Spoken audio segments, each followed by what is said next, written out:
88,000 महात्माओं से सूत जी कार्तिक के महीने के षष्ठी पर्व सूर्य षष्ठी की कथा बताते हुए कहते हैं कि जिस समय पर सृष्टि का प्रारंभ हुआ और ब्रह्मा जी को आदि शक्ति भगवती जगदम्बा ने जब सृष्टि रचने की आज्ञा दी तो ब्रह्मा जी ने सोचा कि मैं सृष्टि कैसे रच पाऊंगा।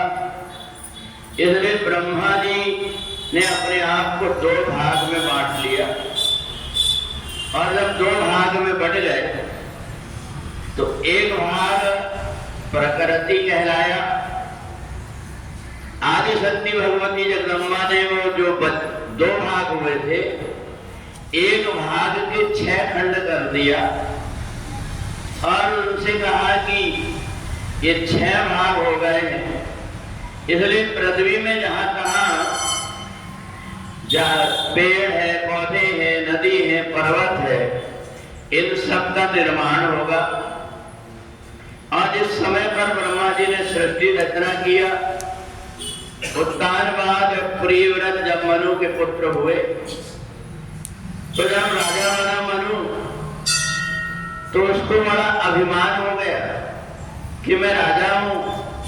इस सृष्टि का अभिमान के कारण उसने सोचा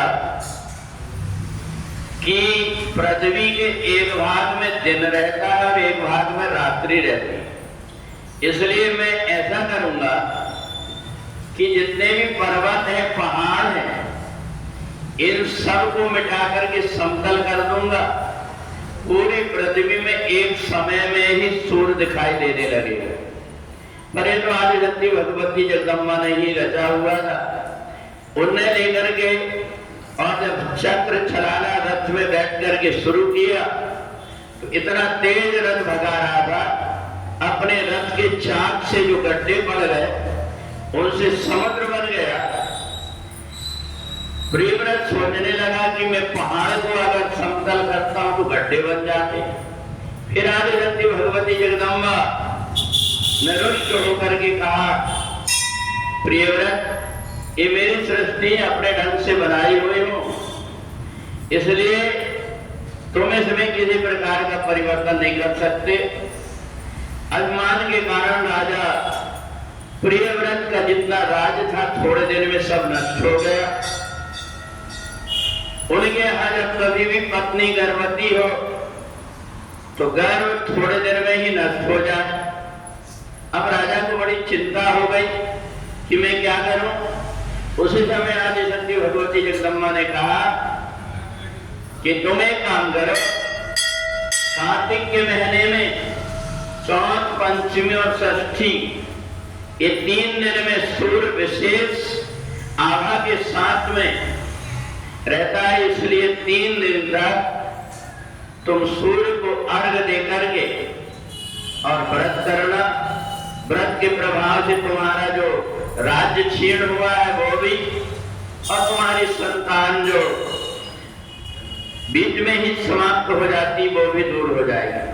तो उस समय पर माता ने व्रत बताया कि चौथ के दिन लौकी और चावल का भोग लगाना देवी जी को, और सुबह सूर्य भगवान को अर्घ देना।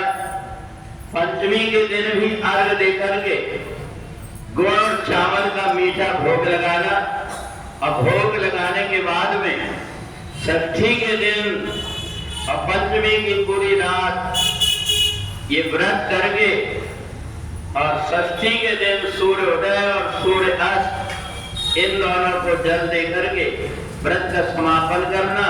जो कोई भी ऐसा करेगा उसके घर में धन का नुकसान नहीं होगा, अकस्मात जो परेशानी होती वो नहीं होगी। इसलिए सूर्य षष्ठी का व्रत तब से चला। अन्य अन्य लोगों ने इन व्रत को प्रारंभ किया, और जिसने भी ये व्रत को किया, भगवती लक्ष्मी की कृपा से जो बच्चों के अंदर सूखा का, छठी का रोग हो जाता है, बीच में ही गर्भ नष्ट हो जाता है, या हम कमाते कुछ है, धीरे धीरे धन नष्ट होते जाता है, तो ये सूर्य षष्ठी का व्रत करने से वो परेशानी से बच जाते हैं। इस व्रत में महिलाएं पुरुष षष्ठी के दिन 36 घंटा का कम से कम उपवास करते हैं।